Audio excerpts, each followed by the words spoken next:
오늘 하나님께서 주시는 말씀 보겠습니다. 오늘 하나님 주시는 말씀은 시편 51편 1절로 5절 말씀입니다. 시편 51편 1절로 5절의 말씀입니다.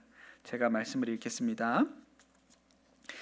다윗의 시 인도자를 따라 부르는 노래. 다윗이 밧세바와 동침한 후 선지자 나단이 그에게 왔을 때, 하나님이여 주의 인자를 따라 내게 은혜를 베푸시며 주의 많은 긍휼을 따라 내 죄악을 지워 주소서. 나의 죄악을 맑게 씻으시며 나의 죄를 깨끗이 제하소서. 물은 나는 내 죄가를 아오니 내 죄가 항상 내 앞에 있나이다. 내가 주께만 범죄하여 주의 목전에 악을 행하였사오니 주께서 말씀하실 때에 의로우시다 하고 주께서 심판하실 때에 순전하시다 하리이다. 내가 죄악 중에서 출생하였으며 어머니가 죄 중에서 나를 잉태하였나이다. 아멘. 하나님의 말씀입니다. 네, 제가 6월이 이제 시작되었는데요. 6월하고 아마 7월까지 시편 말씀으로 여러분과 같이 금요일에 말씀을 나누려고 생각을 하는데요. 우리가 작년에 나의 노래가 된 시편이라는 제목을 가지고 우리가 익숙하게 부르는 찬양들 중에 시편에서 그 가사를 따온 그런 찬양들을 좀 더 깊이 묵상하는 설교를 했어요. 그리고 한동안 이제 쉬다가 이제 좀 다시 좀 해봐야겠다 이런 생각이 들어서 오늘 시편 51편부터 시작하려고 합니다. 그 시편 51편은 굉장히 유명한 성경입니다. 그 시편 51편으로 쓰여진 사실은 찬양도 많이 있고, 우리한테 아마 가장 익숙하고 편안한 찬양은 정결한 마음 주시옵소서라는 찬양일 거예요. 그 정결한 마음 주시옵소서 찬양이 있죠. 네, 그 찬양이 이제 시편 51편의 가사를 가지고 지어진 찬양이죠. 근데 오늘 우리가 그 찬양 시작할 때 첫 번째 부른 찬양, 제목도 시편 51편인데 제가 개인적으로 좋아하는 찬양입니다. 우리 그 유승우 권사님한테 이 찬양을 좀 같이 부르면 좋겠다. 제가 그래서 좀 찬양할 때 같이 부르고 말씀 끝나고 나서도 부르자고 했는데 이번 주뿐만 아니라 다음 주, 그 다음 주까지 부를 거예요. 왜냐하면 51절 가지고 3번 51장 가지고 3번 하려고 하거든요. 근데 여러분한테 익숙한 찬양은 아니리라고 싶습니다. 이 찬양이 제가 알기로는 1993년에 이렇게 처음 앨범에 실렸던 찬양이에요. 옛날에 1993년이니까 진짜 옛날이죠. 네, 그 93년에 그때가 이렇게 우리나라의 제 생각에는 CCM이라고 불리는 복음성가의 전성기가 그 90년대였던 것 같아요. 그런데 그때 좋은 씨앗이라는 이렇게 두 남자분이, 제가 알기로는 두 분 다 목사님이 되셨는지 한 분만 목사님이신지 모르겠는데 좋은 씨앗이라는 복음성가를 이렇게 부르는 두 남자 듀오가 있었습니다. 그 좋은 씨앗 2집에 이 찬양이 실려 있어요. 그 좋은 씨앗 2집에는 굉장히 유명한 찬양이 많습니다. 혹시 여러분 기억나세요? 우리가 서로를 사랑한다면? 우리가 서로를 사랑한다면. 제가 불러서 잘 모르시겠죠? 저런 노래가 있었어. 그럴 수가 그런 찬양도 있고, 제일 유명한 찬양은 오직 주만이, 오직 주만이, 이 찬양도 그 앨범에 실려 있고, 또 오늘 우리가 찬양했던 시편 51편도 거기 있습니다. 다 작곡자가 한 사람이에요. 이유정이라는 당대에 굉장히 유명한 찬양 사역도 목사님이 되셨다고 제가 알고 있습니다.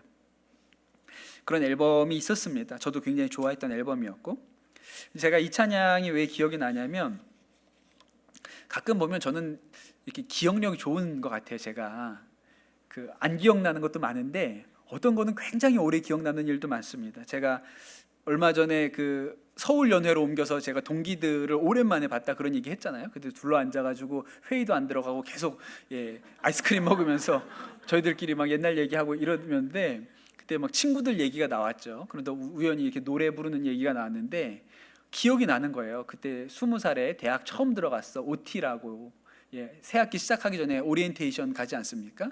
그때 OT 때에 우리 동기들이 다 한 관광 버스에 타고 가는데, 그 버스에서 우리 동기 중에 한 학생이, 우리 여자친구가 노래를 불렀어요. 그 장면이 아직도 눈에 서네요. 네 박자라는 노래를 불렀는데 아직도 곡도 기억나고 그때 노래 부르던 모습도 너무 선해요. 제가 그 얘기를 했더니 그 동기들도 맞아 그런 일 있었지, 그렇게 기억을 하더라고요.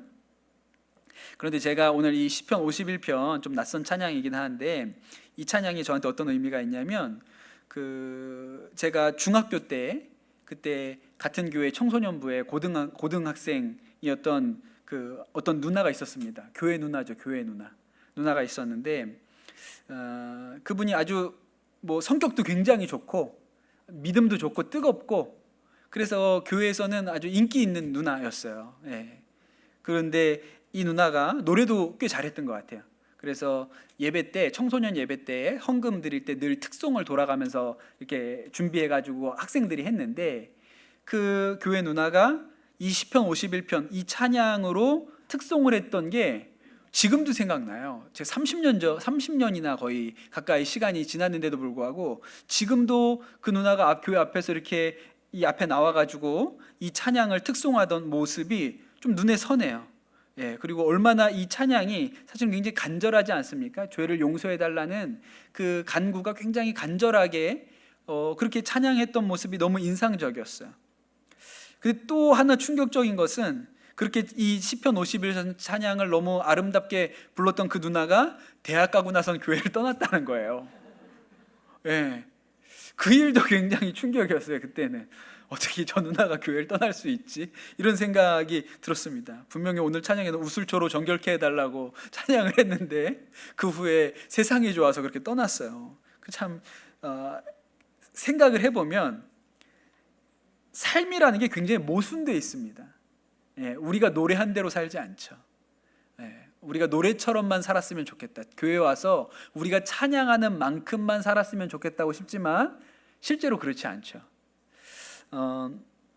제가 유튜브를 또 하나를 봤습니다. 죄송합니다. 책을 봐야 되는데 또 유튜브를 봐가지고 이렇게 뜬 영상 중에, 여러분도 뜨시는지 모르겠는데 왜 제 유튜브에는 자꾸 스님들이 뜨는지 잘 모르겠어요.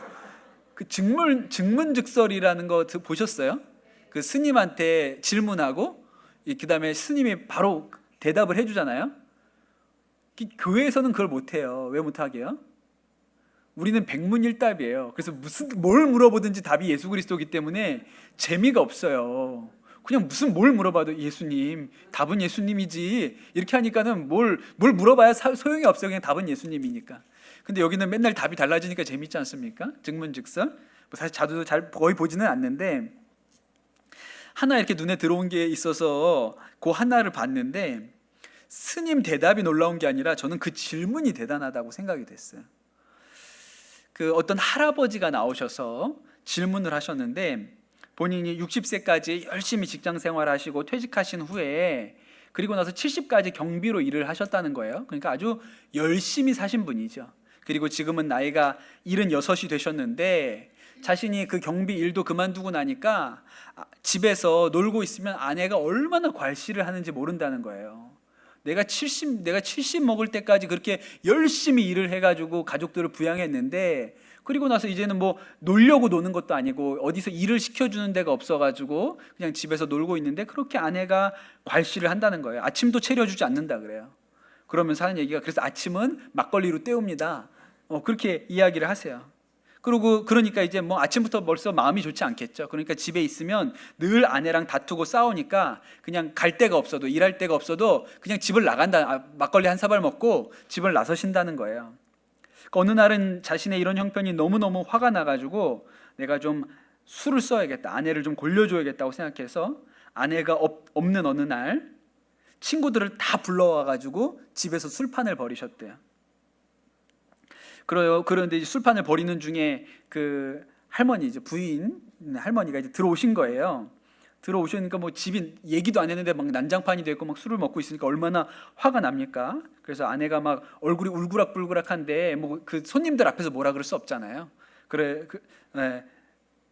막 이제 막 화가 나 있는 표정 역력하니까, 아니 친구들과 나가면 내가 술 대접을 받는데 나도 한번 사야 될 거 아니냐, 근데 나가서 먹으면 돈 많이 드니까 집으로 부른 게 아니냐, 그러면서 아내한테 그렇게 얘기를 했대요. 그리고 그렇게 얘기하고 치우지도 않고 친구들과 하고 다 마시고 그냥 나가버렸다는 거예요.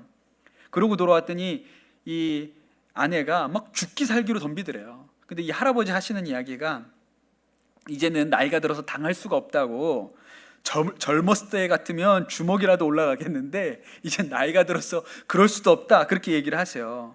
그리고 나서 너무 분해가지고 한번 또 골탕을 먹여야겠다, 이렇게 마음을 먹고 뭘 하셨냐면, 집안에 큰 화분이 하나 있는데, 텔레비전 옆에 있는 큰 화분이 있는데 그걸 둘러 엎어가지고 깨뜨리고 집을 나가버리셨대요. 예, 그래서 나가서 갈 데 없으니까 공원에 가서 바람 쐬고 또 술 한 병 먹고 또 집에 들어가기도 뭐하니까 다 자는 시간쯤 되면서 이렇게 집에 쫄래쫄래 들어갔더니 그 부인 할머니가 다 깨끗하게 치워 놓으셨다는 거예요. 그리고 속으로 무슨 생각을 하셨냐면, 야, 승질도 한번 내볼 만한 일이구나, 이런 생각을 하셨대요. 그리고 그 다음부터 다시 이제 아내 눈치를 보면서 지내고 있는데, 어떻게 해야 아내랑 잘 살아야 되는지 모르겠다, 이게 질문이에요. 대단한 할아버지 아니십니까? 그랬더니 이 질문을 받고 스님이 물어봐요. 결혼 생활을 몇 년 하셨습니까, 어르신? 그랬더니 45년 했습니다, 그렇게 대답을 하세요. 그랬더니 이 스님이 하시는 얘기가, 아니 45년을 해도 모르는 것을 결혼 한 번 안 해본 제가 어떻게 알겠습니까? 그렇게 얘기를 하시더라고요. 제가 이 얘기를 들으면서 기가 막히다고 생각하는 게, 이 할아버지는 부인이 문제라고 생각을 하는 거예요. 본인이 이렇게 하고 다니는데. 저는 그 할아버지 부인이 나오셔야 된다고 무슨 질문을 하려면 그 할아버지가 나와서 할 일이 아니고 그 할아버지 부인이 나와서 해야 될 것 같거든요. 근데 이 할아버지는 제가 볼 때는 있는 대로 승질 다 부리고 뭐 할지 못할지 다 하고 그냥 자기 하고 싶은 대로 사시거든요. 이분은 그냥 본인 하고 싶은 대로 사는 거예요. 그러면서 부인이 문제라고 생각을 하는 거죠. 야, 대단하구나, 대단해, 이런 생각이 들었습니다. 진짜 자신이 죄인이라는 것을 모르는 것이죠. 그 예수 안 믿으면 그럴 수 있다고 생각해요. 그러니 우리가 죄를 깨닫는 것이 얼마나 중요한지 모릅니다. 그런데 문제는 예수 믿고도 그 비슷하게 살 수 있다는 거예요. 예수 믿고도요. 사실은 예수를 믿은 게 아니죠. 교회를 나오면서도 그렇게 사는 일이 가능해요. 뭘 보면 알 수 있냐면, 오늘 말씀에 나오는 다윗도 그렇게 살았으니까요. 오늘 말씀에 그 시편 들어가기 전에 표제가 뭐라고 나오냐면, 다윗이 밧세바와 동침한 후 선지자 나단이 그에게 왔을 때, 이렇게 나옵니다. 어떤 상황인지 대략 아시겠죠? 제가 이 시편 51편으로 한 3번 정도 설교를 하려고 그래요. 끊어가지고 3번 정도 설교를 하려고 하는데, 이제 시편 51편이 회개의 시입니다. 참회의 시죠. 예, 그만큼 회개가 중요합니다. 그런데 사실 죄에 대해서, 회개에 대해서 설교하는 일이 대단히 어렵습니다. 예, 사실은 제가 이 시편을 가지고 설교를 해야겠다는 생각을 전부터 계속 하긴 했는데 계속 미뤘어요. 왜 미뤘냐면 시편 51편을 해야 되기 때문에 안 하고 싶어가지고 몇 번을 미루다가 더 미루면 안 될 것 같아서 이제서야 하는 거예요. 어디 가서도 우리가 제가 죄에 대해서 설교하는 일이 되게 어렵습니다. 수련회, 청소년들 수련회나 뭐 대학생들, 청년들 수련회에서 말씀 전해달라고 요청을 받으면 제가 첫날 집회에 가가지고 죄에 대해서 설교하거든요. 그러면 늘 반응이 안 좋아요. 뻔하게 압니다. 예, 그러면 뭐 은혜 받는 게 아니고 다들 표정이 어둡고 침체돼 있어요.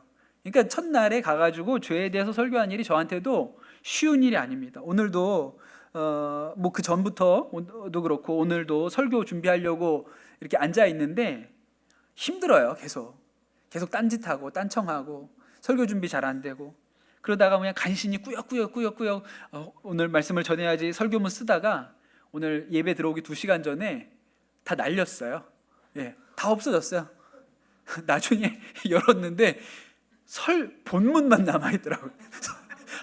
하루 종일 쓴 건 다 없어지고 그냥 성경 본문만 남아있고 다 날아가 버린 거예요. 이걸 해야 되나 말아야 되나 뭐 이런 생각이 들죠. 꼭 참 이상하게도 죄에 대해서 설교하는 일이 그렇게 힘들어요. 그렇게 힘들어요. 왜냐하면 다 우리 마음 가운데 피하고 싶은 생각이 있으니까 그렇죠. 죄에 대해서는 피하고 싶은 마음이 있습니다. 그러나 해야죠. 한번 해볼게요. 그 다윗 이야기는 너무나도 잘 아는 이야기입니다. 다윗이 이제 어려운 시절이 다 지나갔습니다. 유다의 왕이 되었고 또 얼마 후에는 이제 사울에게 속했던 이스라엘도 다 이제 다윗에게 넘어와서 다윗을 왕으로 인정을 하게 됐습니다. 그래서 예루살렘을 점령하고 거기에다 다윗 성도 짓고 또 하나님의 법궤도 가지고 오고 블레셋과의 싸움에 나가서 승리하고 전쟁에 나갈 때마다 승승장구했어요. 이제 더 이상 다윗의 앞길을 가로막을 먹어도 아무것도 없던 그런 때였습니다. 근데 바로 그런 때 문제가 시작이 되죠. 다윗이 늘 승승장구하던 어떤 봄에 그 장수들이 다 전쟁을 하러 나갔습니다. 그런데 다윗은 안 나갔어요. 굳이 이제 자신이 나가야 할 필요가 없는 때가 되었으니까요. 그리고 나가서 그냥 어영부영 하다가 어느 날 오후에 성을 거닐다가 저기 어떤 집을 내려다봤는데 어떤 여인이 목욕하는 모습을 봤습니다. 우리야 장군의 부인인 밧세바라는 여인이라는 것을 알았어요. 근데 너무 그 여자가 마음에 들고 또 마음에 정욕이 일어나서 이 밧세바와 간음을 합니다. 그리고 밧세바가 임신을 하죠. 다윗이 이 일을 알고 이거는 그냥 있으면 안 되겠다. 이 자신의 잘못을 숨기기 위해서 전쟁에 나갔던 우리아를 불러들이지 않습니까? 그리고 나서 우리아에게 너 집에 가서 밧세바와 동침하라 그렇게 이야기를 하지만 뜻대로 되지 않습니다. 우리아가 아주 충성스럽게도 지금 내 부하들이 전쟁터에 나가 있는데 제가 어떻게 집으로 가서 그럴 수가 있습니까? 그렇게 가질 않죠. 그래서 이 다윗이 자신의 잘못을 숨기기 위해서 이 우리아를 전쟁터 한복판으로 내몰아서 그를 죽게 합니다. 그리고 우리아가 죽었고 밧세바를 이제 자신의 아내로 이렇게 불러들이게 되죠. 너무 잘 아는 이야기. 다윗의 인생 중에 너무나도 수치스럽고 부끄럽고 정말 어떻게 이 하나님을 사랑한다고 했던 다윗이 이렇게 할 수 있을까 싶은 그런 일이 벌어진 것이죠. 근데 놀라운 것은 어떻게 다윗이 죄를 지었는가가 문제가 아니라 정말 놀라운 것은 다윗이 그렇게 죄를 짓고도 전혀 그것이 죄라고 인식하지 못하고 있었다는 거예요. 우리가 보면 어떻게 저렇게 악하게 행동을 할 수 있지 싶은데 그런데 다윗 스스로는 그렇게 간음을 하고 또 한 사람을 그 자신의 잘못을 숨기기 위해 전쟁으로 내몰아서 죽게 하고도 그것을 죄라고 깨닫지 못하고 있었던 것이죠.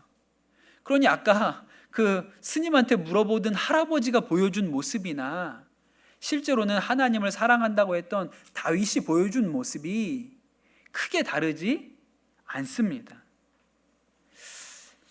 그리고 나서 하나님께서 일을 하시는데 사무엘하 12장에 보면 이제 장이 바뀌어요. 12장에 보면 하나님께서 나단 선지자를 다윗에게 보내시죠. 그리고 다윗한테 이야기를 하게 합니다.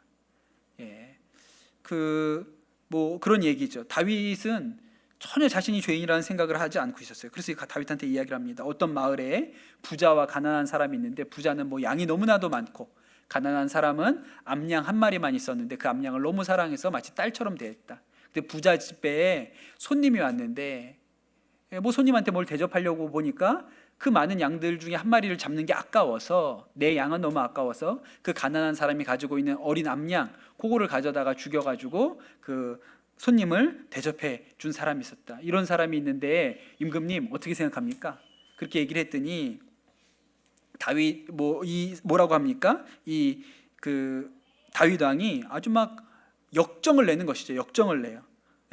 세상에 그런 사람이 내 나라에 있다면 죽여야 한다. 그런 사람은 죽여야 한다. 그렇게 이야기를 하지 않습니까? 그러니까 여러분 이게 너무 뻔뻔한 거예요. 그러니까 다윗은 전혀 자신이 그렇게 악한 일을 해놓고도 자신이 죄인이라고 생각하고 있지를 않았던 것이죠. 그런데 여러분 이 나단 선지자가 그렇게 이야기를 해놓고 그런 사람이 있으면 당장 죽여야 된다라고 이야기하는 다윗한테 뭐라고 얘기합니까? 그 사람이 바로 당신입니다. 이렇게 얘기하잖아요. 그 사람이 바로 당신입니다. 그렇게 얘기하죠. 네가 바로 그 나쁜 놈이야. 이렇게 얘기를 한 거예요. 다윗이 나단 입에서 나오는 그 말을 듣기 전까지 전혀 그렇게 생각을 하지 못했던 거예요. 내가 그렇게 악한, 내가 말하는 당장 죽여야 할 자가 자신이라고는 전혀 생각하지 못했던 것이죠. 근데 여러분 이렇게 다윗의 악함이, 다윗의 죄가 천하에 다 드러나게 되었습니다. 그런데 여러분, 이게 하나님의 능력이라는 것을 알아야 돼요. 여러분, 죄가 드러나는 것, 우리가 죄를 깨닫게 되는 것이 하나님의 능력입니다. 다윗이 너무너무 악한 죄를 저지른 것은 맞습니다. 맞아요. 그는 정말 악한 죄인이죠. 그런데 이 다윗에게 있어 놀라운 점은 그가 즉시로 죄를 인정했다는 거예요. 맞습니다. 그 죄인이 납니다 라고 했죠. 여러분, 안 그럴 수도 있어요. 한 나라의 왕이잖아요. 나단 선지자가 와서 얘기했습니다. 나 아니야, 나 아니야, 이렇게 할 수도 있는 거예요. 나단을 감옥에 가둘 수도 있죠. 이놈 와서 헛소리 하네. 감옥에 가둘 수도 있어요. 그런데 여러분, 다윗이 하나님 안에서 누렸던 은혜는 그가 나단의 책망이 자신을 향한 것이라는 것이 분명해졌을 때 그가 바짝 엎드려서 맞습니다, 제가 죄인입니다 라고 인정했다는 것이죠. 여러분, 죄를 깨닫는 것이 생명의 시작입니다. 죄를 깨닫는 것이 영적인 생명의 시작이에요. 안타까운 것은 교회를 오래 다녔다고 하는 분들 중에도 들어서는 알아요. 죄인이다. 우리가 날 때부터 원죄가 있기 때문에 죄인이라는 것을 들어서는 알아요. 그런데 정말 그 죄인이 나다라고 부딪혀서 깨닫지 못하고 교회 뜰만 왔다 갔다 하는 성도들이 있습니다. 교회를 20년, 30년 다녔는데도 죄인이라고 생각하지 않아요. 얼마든지 그렇게 살아요. 그런데 여러분, 실제로 그분은 어떻게 신앙생활을 하고 있냐면 교회를 20년, 30년을 다니고 직분을 받고 그렇게 됐는지 모르지만 실제로 영적인 상태에서 그분을 바라보면 아직 그분은 한 걸음도 출발을 안 한 거예요. 믿음으로 한 걸음도 내디딘 적이 없어요. 그냥 교회 뜰만 왔다 갔다 한 거예요. 왔다 갔다 하기는 했는데 교회만 왔다 갔다 한 것이지 실제로는 영적인 생명으로는 한 걸음도 들어오지 않았어요. 그렇게 40년, 50년을 교회를 다닐 수 있다는 것이죠. 안 믿는 사람, 아까 그 아침마다 막걸리 드시는 할아버지랑 똑같은 거예요. 그분은 절에 다니고 이분은 교회를 다닌다는 차이만 있지, 영혼이 죽어 있다는 면에서는 그 아침마다 막걸리 드시는 할아버지나 교회를 40년, 50년 다녔지만 자신이 진짜 죄인이라고 한 번도 깨닫지 못한 분이나 영적인 형편은 매 한 가지라는 거예요. 조금 더 나은 것이 없는 것이죠. 여러분, 우리가 예수 그리스도 안에서 우리가 정말 죄인이라는 것을 마음으로 부딪혀서 깨닫지 못하면 아직 출발을 안 한 거예요. 믿음의 세계로는 한 걸음도 내디딘 바가 없습니다.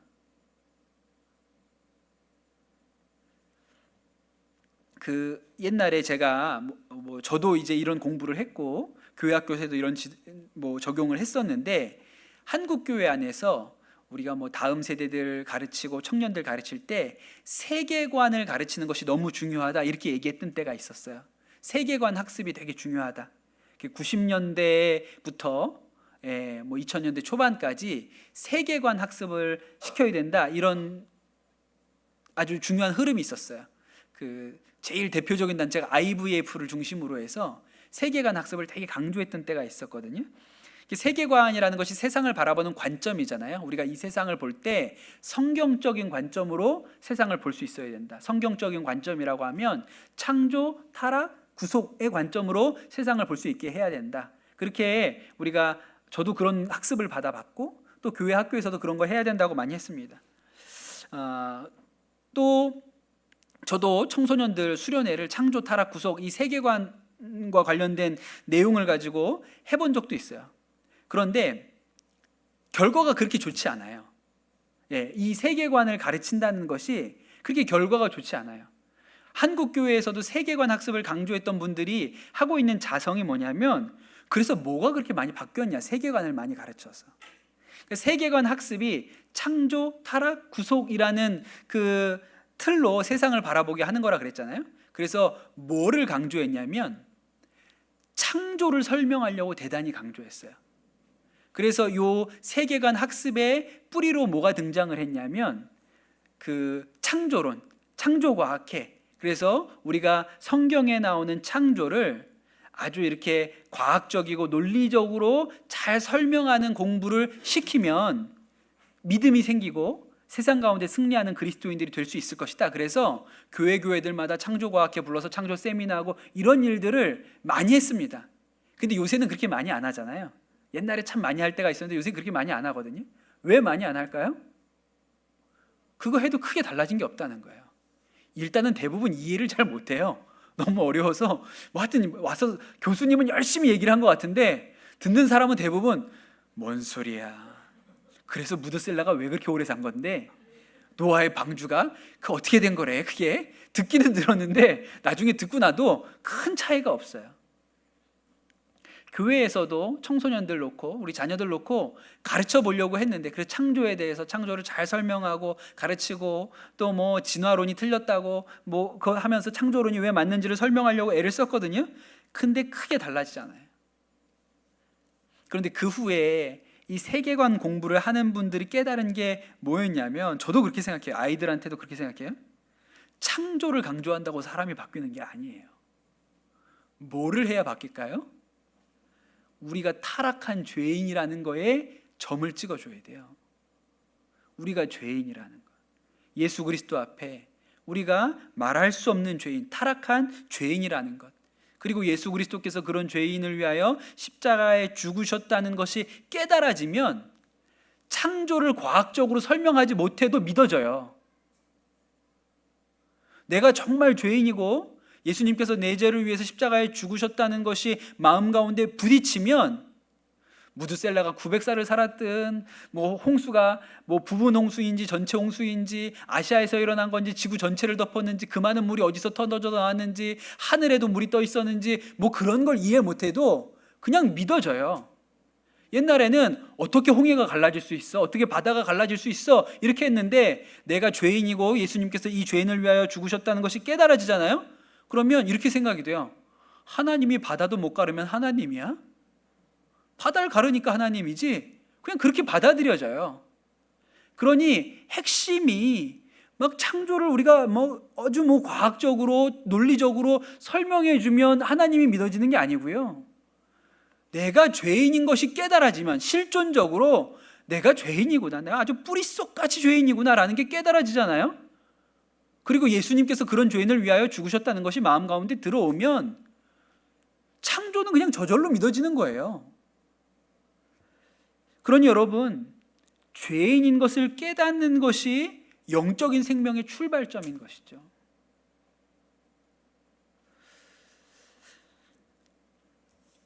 오늘 우리가 읽은 말씀에 보면 이렇게 다윗이 이야기를 합니다. 3절에 그가 이렇게 얘기합니다. 무릇 나는 내 죄과를 아오니 내 죄가 항상 내 앞에 있나이다.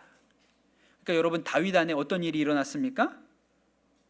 본인이 죄인이라는 사실이 너무나도 명백하게 이 다윗의 심령 안에 깨달아진 것이죠. 나단이 그 사람이 바로 너야 라고 얘기했을 때 맞아, 그 사람이 나구나 이렇게 생각을 한 것이죠. 요나가 하나님 앞에 불순종하고 하나님이 니느웨로 가라고 했는데 거기가 너무너무 가기 싫어서 다시스로 도망가지 않습니까? 그러다가 배가 풍랑을 만나죠. 요나는 이 배가 풍랑을 만난 것이 자기 때문이라는 것을 인정하고 싶지 않았어요. 그래서 그냥 자고 있었거든요. 그런데 제비를 뽑죠.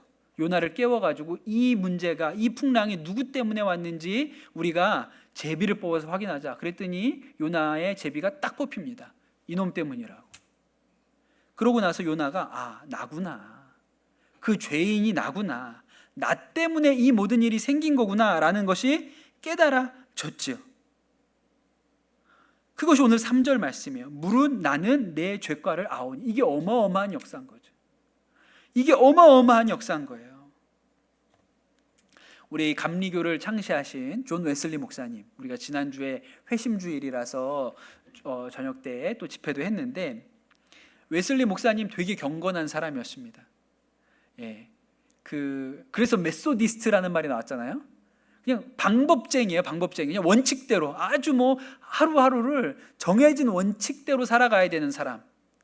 그래서 캠브리지 대학을 다닐 때도 홀리 클럽이라 그래서 아주 영성 운동 뜨겁게 하는 사람들끼리 모여서 모임하고. 여러분, 신학교에서 그렇게 하기가 어려워요. 저희도 신학교 다녀봤지만 신학교에서 너무 이렇게 믿음 좋은 척하고 막 자기들끼리 모여서 기도하고 그러면 다른 신학생들이 손가락질합니다. 쟤는 거룩한 척해. 거룩한 척. 진짜 재수 없어. 거룩한 척. 그런데 클럽 이름을 홀리 클럽이라고 지었어요. 예, 홀리 클럽이라고. 그런 분이었어요. 이 존 웨슬리가 미국의 선교사로 가죠. 미국에 그때 이제 식민지 시대가 시작되었기 때문에 미국의 선교사로 갑니다. 얼마나 이 본인에 대해서, 또 내가 선교지에 가면 내가 뜨겁게 복음 전하는 설교자가 되고 선교사가 되어야겠구나, 이렇게 생각을 하죠. 그런데 2년 동안 미국에 있었거든요. 근데 벌써 가는 길부터 문제였어요. 가는 길에 배가 풍랑을 만나는데 너무너무 두려운 거예요. 천국 갈 확신이 없었어요. 근데 그 배에 타고 있었던 모라비아 교도라는 사람들은 너무나도 평안한 걸 보고 이게 내가 믿는 게 맞나? 이런 질문이 들었죠.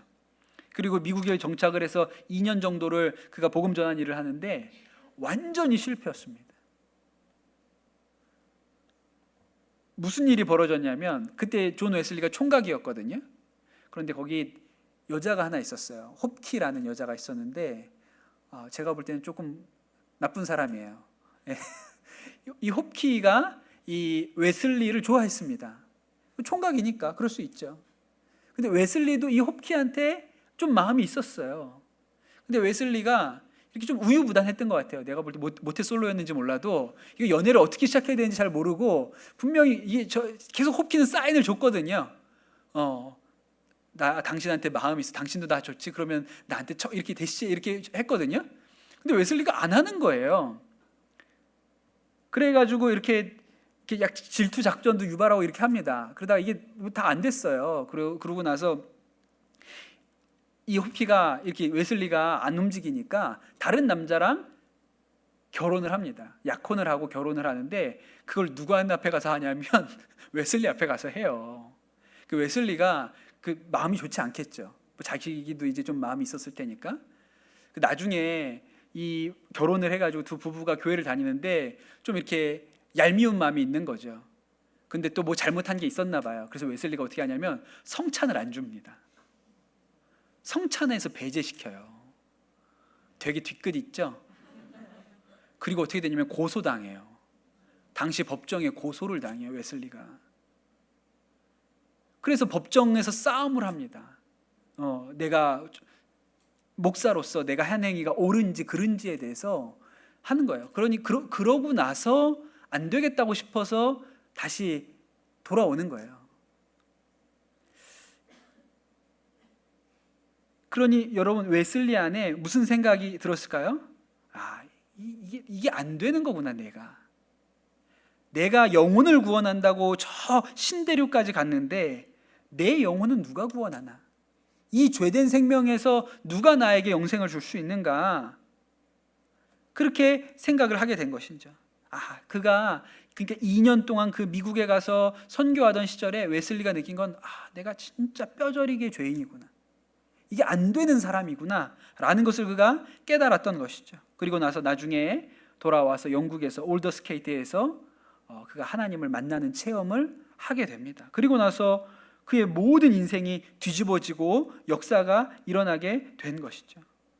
여러분, 오늘 말씀에 다윗이 자신의 죄를 인정한 것이 너무 놀라운 일인 거예요. 그 죄를 인정하게 되는 것이 너무너무 놀라운 일인 것이죠. 그것은 정말로 성령의 역사입니다. 제가 선한목자교회에 있을 때 어떤 세 가족이 오셔서 간증을 하셨어요. 여자분이신데 제가 이 간증을 지금도 기억을 합니다. 이분이 교회 다니는 거에 대해서 굉장히 부정적인 생각을 가졌던 분이에요. 그런데 딸이 발달 장애를 가졌고 이 발달 장애를 가진 딸을 키우는 것이 너무 힘들고 고통스러웠는데 그 치료해 주시는 선생님이 교회를 다니시고 교회를 나와보라고 소개해줘서 이분이 교회를 나오게 됐습니다. 그리고 나서 예수님을 믿게 됐고 그 이제 세 가족으로 양육 수료를 하시면서 간증을 하시는데 이렇게 하셨어요. 저는 그동안 저희의 이기심과 교만으로 저를 힘들게 하는 모든 상황을 부정하고 다른 사람을 쉽게 판단하고 정죄한 죄인이었음을 고백합니다. 또한 장애를 가진 제 딸을 가슴으로 품지 못하고 제 욕심과 잣대로 마음속으로 수없이 살인을 저지른 죄인임을 고백합니다. 이제 주님께서 저의 마음 안에 성령님으로 오셨음을 믿으며 과거 헤아릴 수 없이 아이에게 주었던 상처와 제 욕심의 죄가 예수님의 보혈로 깨끗해졌음을 믿습니다. 그렇게 고백을 하셨거든요. 여러분, 다윗에게 일어났던 일, 물은 나는 내 죄가를 아오니. 이 여자 성도님에게 일어났던 일이 뭡니까? 나는 지금까지 딸 때문에 내 인생이 망가졌다고 생각했고 딸 때문에 내 인생이 이렇게 고통스럽다고 생각했는데 아니구나. 나구나. 나 때문에 내 딸이 고통받았구나. 나 때문에 우리 가정이 그렇게 힘들었구나라는 것을 인정하는 것이죠. 여러분, 이것이 완전히 성령의 역사입니다. 죄를 인정하는 것이 성령의 역사 아니면 결코 일어날 수 없는 것이죠. 그리고 나서 다윗이 또 이렇게 얘기합니다. 4절에 보면 내가 주께만 범죄하여 주의 목전에 악을 행하였사오니 주께서 말씀하실 때에 의로우시다 하고 주께서 심판하실 때에 순전하시다 하리이다 그랬어요. 좀 이게 묘한 말씀입니다. 4절에 보면 내가 주께만 범죄하여 주의 목전에 악을 행하였사오니 이래요. 근데 여러분, 이 말씀, 우리가 왜 이 말씀이 이상하게 들리냐면 다윗이 한 죄는 주님께 죄 지은 게 아닌 것 같아요. 왜요? 누구한테 죄 지었어요? 밧세바한테 죄 지었고 우리아한테 죄 지었고 우리아 가족한테 죄 지었고 그런 것 아닙니까? 그런데 다윗이 내가 주께만 범죄했다고 얘기하는 거예요. 그럼 사람한테 지은 죄는 괜찮은가? 이런 생각이 들죠? 근데 그런 얘기가 아니에요. 이 말씀은 그런 얘기가 아닙니다.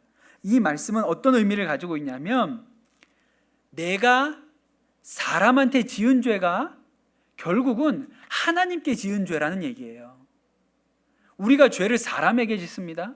가족에게 짓고 모르는 사람에게 짓고 이렇게 죄를 짓지 않습니까? 그런데 실제로는 그 죄가 사람한테 지은 죄가 아니라 하나님께 지은 죄라는 거예요.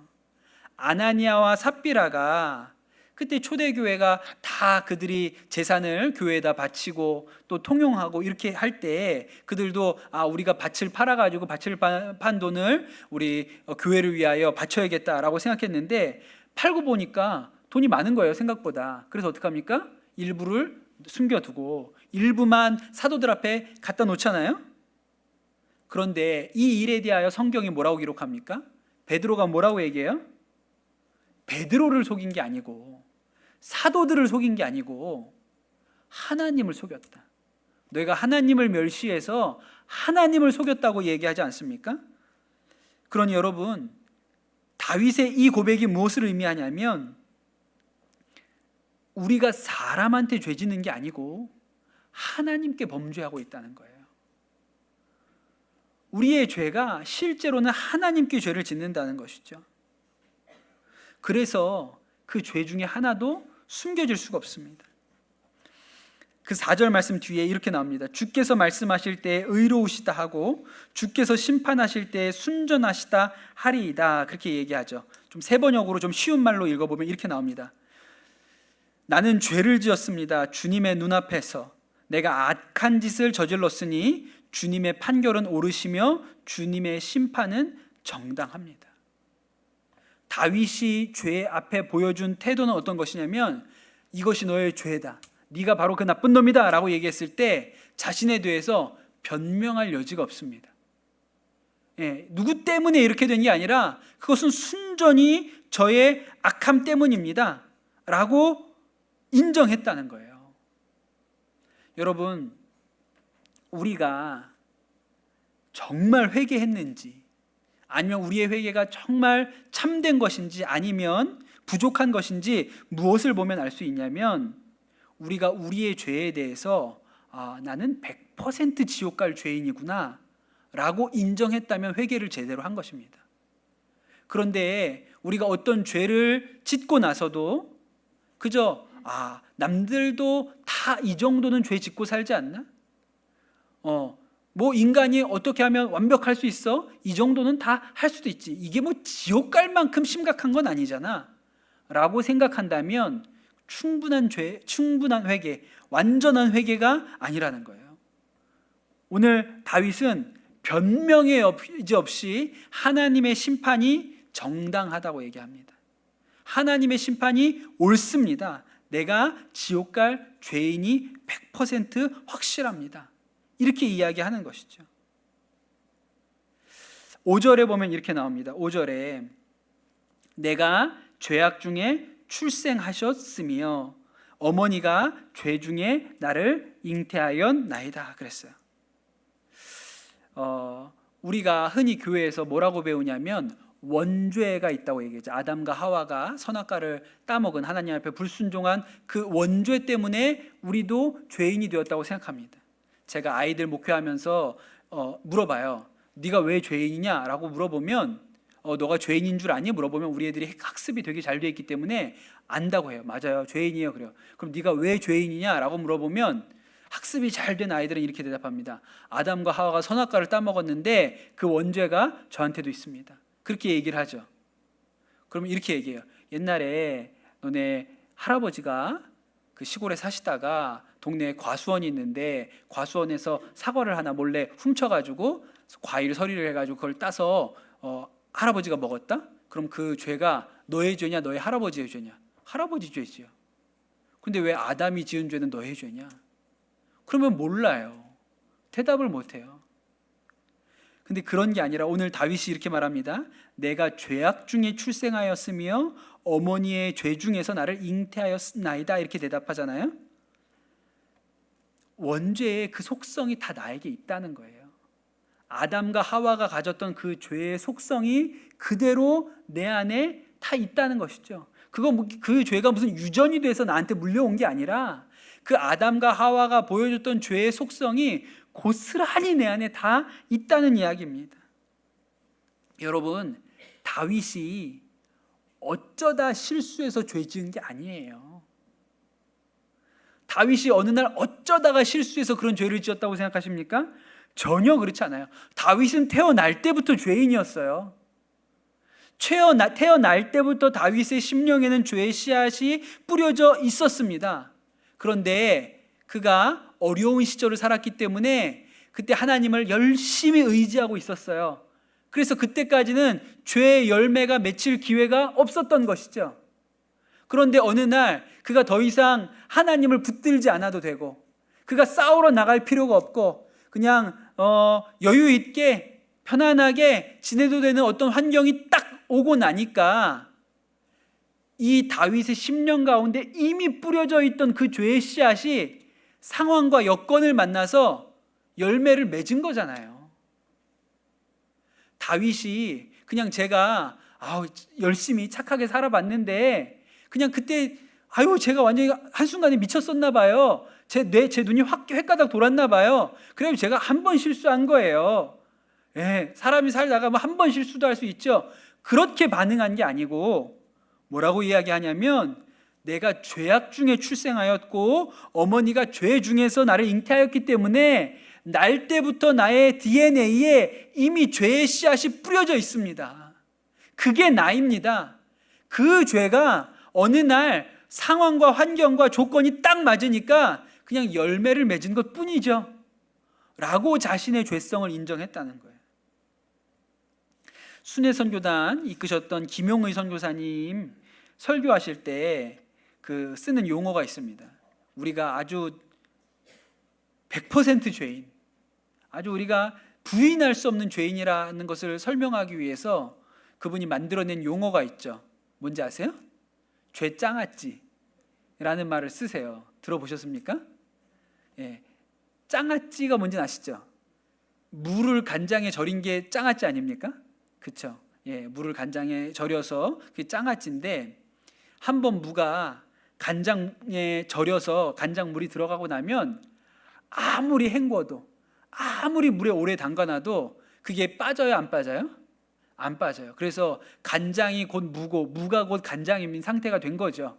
그게 장아찌 아닙니까? 근데 죄와 내가 그 정도라는 거예요. 다윗이 하나님 앞에 자복하고 자신의 죄를 인정했을 때 내가 곧 죄이다. 내가 한 어떤 행동이 죄가 아니고, 내가 했던 그 밧세바와 간음한 것이나 우리아를 전쟁에 내몰아서 죽게 한 게 죄가 아니고, 그냥 나의 존재 자체가, 태어날 때부터 나의 성품 자체가 죄라고, 그래서 내가 죄의 장아찌라고 그렇게 고백하는 것이죠. 김용희 선생님이 그런 얘기 하셨잖아요. 자꾸 죄 장아찌라 그러니까 화를 낸다는 거예요. 어떻게 다 똑같은 죄인이냐, 아주 죄 장아찌도 있고, 그래도 나 정도면 그래도 좀 낫지. 그랬더니 김용희 선생님이 그럼 단무지라 그러면 받아들이겠냐? 당신 단무지라고, 죄 단무지라 그러면 그냥 까맣진 않고 좀 노랗지. 그럼 물이 안 빠지는 건 맞지. 그럼 받아들이겠다고. 근데 그걸 받아들였다는 거예요. 근데 여러분, 사도 바울이 뭐라고 얘기합니까? 로마서 7장에 이렇게 얘기합니다. 내 속 곧 내 육신에 선한 것이 거하지 아니하는 줄 아노니 원함은 내게 있으나 선을 행하는 것은 없노라. 내가 원하는 바 선은 행하지 아니하고 도리어 원하지 아니하는 바 악을 행하는도다. 만일 내가 원하지 아니하는 그것을 하면 이를 행하는 자는 내가 아니요 내 속에 거하는 죄니라. 오라, 나는 곤고한 사람이로다. 이 사망의 몸에서 누가 나를 건져내랴. 여러분, 이게 무슨 파렴치한 죄인이 하는 얘기가 아니에요. 사도 바울이 하는 얘기예요. 자신이 얼마나 죄에 찌들어 있는 자인지. 그래서 분리할 수 없어. 실제로는 분리할 수가 없어요. 죄가 나이고 내가 곧 죄이기 때문에 죄와 나를 구분할 수가 없어요. 내가 하는 어떤 행동이 죄가 아니라 죄의 씨앗이 뿌려져 있기 때문에 언제든지 상황과 여건만 맞으면 열매 맺는 게 나입니다. 그래서 나는 곤고한 자입니다 라고 그가 이야기하는 것이죠. 그런데 오늘 말씀에 보면 바로 다윗이 그 나단의 책망을 듣고 내가 뼛속까지 죄인이구나 라고 인정을 했다는 거예요. 제가 함께 동역했던 전도사님이 이 죄에 대해서 우리 청소년들한테 설명할 때 이렇게 예를 들어요. 본인 이야기를 드는데, 본인이 이제 20살에 대학에 가가지고 처음으로 남자친구를 사귀었습니다. 그 남자친구랑 처음 연애를 하고 교제하니까 너무 좋은 거예요. 너무 마음이 이렇게 정말 뜨거워서 이렇게 손도 잡고 싶고, 그다음에 뭐 포옹도 하고 싶고, 키스도 하고 싶고, 뭐 이런 마음들이 막 이렇게 생겼다 그랬어요. 그런데 어느 날 밤에 뭐 그런 마음이 있는데 이렇게 가만히 누워서 생각하다 혼자 그냥 생각을 한 거예요. 그러다가 야, 이렇게 가다가 잘못하면 결혼 전에 성관계를 가질 수도 있겠구나, 그런 생각이 본인 안에 문득 들었다는 거예요. 그리고 나서 꼬리에 꼬리를 물고 생각이 이어졌는데, 그러다가 아기가 생기면 어떡하지? 이런 질문이 자기 안에 쑥 올라왔는데 생각해 볼 틈도 없이 그 마음에 뭘 어떻게 하긴, 지워야지, 이런 생각이 그냥 올라왔다는 거예요. 본인이 너무너무 깜짝 놀랐다고 그랬어. 그리고 하나님 앞에서 그 자리에서 무릎을 꿇고 떼굴떼굴 구르면서 회개했다고 그랬어요. 하나님, 그게 제 악함이네요. 제 속에 그런 게 있습니다. 저도 상황과 여건만 맞으면 내 죄를 숨기기 위해서 얼마든지 그렇게 할 수 있는 악함이 내 안에 있군요라고, 내가 얼마나 하나님 앞에 죄인인 것이 깨달아졌는지에 대해서 설명을 해요. 다윗에게 일어났던 일이 어떤 것입니까? 본인이 뼛속까지 죄인이라는 것이 깨달아진 거예요. 그냥 내가 한 행동 하나, 그때 내가 완전히 정욕에 눈이 멀어서 내가 잘 살았는데, 그동안 잘 살았는데 딱 한 번 잘못한 거예요, 딱 한 번 실수한 거예요. 그렇게 하지 않고 그게 접니다. 그게 저의 본성이에요. 제가 그렇게 악한 사람입니다 라고 다윗이 인정을 한 것이죠. 그런데 여러분, 제가 지금까지 드린 이 모든 설명이 은혜라고 성경이 이야기하고 있는 것입니다. 왜냐하면 죄를 깨닫게 하시는 것이 성령의 역사예요. 내가 죄인인 것을 고백하고 인정하게 하는 것이 성령의 역사입니다. 그 제라드 윌슨이라는 목사님이 쓴 복음의 눈뜨다라는 책이 있는데 거기 나오는 이야기 하나가 있어요. 이게 저는 개인적으로는 읽으면서 읽는 제가 고통스럽거든요. 근데 조금만 설명을 좀 드릴게요. 이게 제라드 윌슨 목사님의 친구, 고등학교 때 단짝 친구이고 학교 선생님이었던 에릭이라는 사람에 대한 이야기입니다. 이 에릭은 어려서부터 교회에서 잘 자란 청년이에요. 교회에서 어려서부터 신앙생활했고 다른 사람들도 다 교회에서 칭찬하는 귀한 청년이야, 귀한 학생이야, 예수 잘 믿는 학생이야, 그렇게 칭찬받고 인정받는 교회 오빠였어요. 그런데 한 번도 다른 사람들한테 공개되지 않았던 그의 비밀스러운 죄가 있었습니다. 그가 음란물에 굉장히 탐닉하는 사람이었어요. 그러나 어려서부터 교회에서 자랐기 때문에 잘 숨기는 사람이었어요. 그렇게 한 번도 음란물을 끊어본 적이 없습니다. 그리고 좋은 여자를 만나서 결혼을 했어요. 결혼을 하면 그 일로부터 자유로워질 거라고 생각했지만 전혀 그렇지 않았다 그랬어요. 몇 개월 후부터 다시 음란물에 중독되었어요. 탐닉하기 시작했습니다. 그러나 아내는 전혀 몰랐어요. 왜? 잘 숨기니까. 그러니까 그리스도인이 정말 성령 안에 있지 않으면 우리는 어떤 기술을 익히냐면 잘 숨기는 기술을 익히는 거예요. 죄가 없는 게 아니라 죄를 잘 숨기는 기술을 익히는 것이죠. 그랬어요. 그런데 여러분, 그게 음란물에서 멈추겠습니까? 그렇지 않은 거예요. 한 걸음 더 나갔습니다. 그래서 음란 채팅을 하고 그 사람과 직접 만나고 결국 간음까지 하게 됐어요. 그리고 이 죄가 그러나 걸리지 않았어요. 잘 숨겨놨습니다. 그러나 죄는 걸리지 않았기 때문에 눈덩이처럼 불어났죠. 학교 선생님이라 그랬잖아요. 학교 학생하고 음란 채팅을 주고받았어요. 그러다가 이게 그 학생에 의해서 공개돼 버립니다. 그런데 학생에게 그렇게 했기 때문에 법정에 고발된 거예요. 그리고 재판을 받고 기소가 되고 재판을 받는 일들이 이제 그에게 일어나게 됐습니다. 그리고 나서 이야기입니다. 그가 쓴 거는 이제 읽어드릴게요. 그 후에는 나는 청소년 성범죄 처벌법에 따라 10년 동안의 집행유예와 보호관찰 선고를 받았다. 나는 그 정도의 중형을 받을 정도는 아니라고 생각했다. 하지만 판사들의 의견은 달랐다. 나는 몇 년 동안 피해자의 입장을 고수해 왔으나 모든 것이 들통나고 말았다. 거짓말 탐지기 조사에서 거짓말을 한 것으로 판명이 나게 된 것이다. 나는 완전히 기가 꺾여 집으로 돌아왔다. 처음에는 거짓말로 그 상황을 무마해 버릴까 생각했지만 성령님께서 부드럽게 나를 다그치셨다. 그동안 저지른 잘못을 모두 고백하라는 것이었다. 결국 나의 이중 생활은 그렇게 막을 내리고 말았다. 나의 고백을 들은 아내는 망연자실했다. 그래도 아내는 내 말을 다 들은 후에 당신을 용서할게요 하고 말해 주었다. 몇 주 동안 나와 내 아내는 집중적으로 상담을 받았다. 그동안 내가 거짓말로 속였던 모든 사람에게 연락해서 나의 죄를 고백하고 용서를 비는 기나긴 과정도 시작되었다. 고백과 회개는 고통스러웠지만 그만한 보람도 느낄 수 있었다. 아내에게 이중생활을 털어놓고 이틀이 지난 어느 날 학교로 출근하던 나는 마음속에서 새로운 생명력이 샘솟는 것을 느꼈다. 그제야 용서와 회개의 의미가 마음 깊이 와 닿았다. 내 죄에 대한 통회와 새 생명에 대한 기쁨이 가슴 가득 물밀듯 밀려왔다. 하지만 죄악이 남긴 결과를 피해갈 수는 없었다. 아내는 조금씩 나를 신뢰하는 방법을 다시 배워야 했고 친구들과 가족들은 오랜 세월 동안 나에게 속아온 나의 이중성을 용서해야만 했다. 아울러 법의 심판도 피해갈 수 없었다. 집행유예 선고의 효력이 상실되자 그들은 곧바로 나를 교도소에 집어넣었다. 1월의 그날 이후로부터 지금까지 2년 동안 내 삶에는 많은 변화가 일어났다. 이제는 왜 지속적인 회개가 필요한지 그리고 무엇보다 성령 안에 산다는 것이 어떤 것인지 확실히 깨달았다. 나는 성중독에서 완전히 벗어났고 지금까지 단 한 번도 중독 증세가 재발하지 않았다. 이제는 그런 죄악을 생각만 해도 몸서리가 쳐진다. 내면이 변화한 것이다. 하나님은 나를 새롭게 하셨고 더 나은 삶을 주신 정도가 아니라 내 인생 자체를 돌려주셨다. 여러분, 죄가 드러나는 것, 죄를 우리가 인정하게 되는 것, 우리가 정말 뼛속까지 죄인이라는 사실을 받아들이고 자복하는 것이 축복입니다. 그것이 성령의 역사예요. 그것이 진짜 성령의 역사입니다. 여러분, 죄가 드러난 일, 오늘 이런 일이 우리 인생, 제가 마지막에 드렸던 이 에릭에게 일어났던 일이 우리한테 일어난다고 생각을 해보세요. 너무 비참하고 참담하겠죠.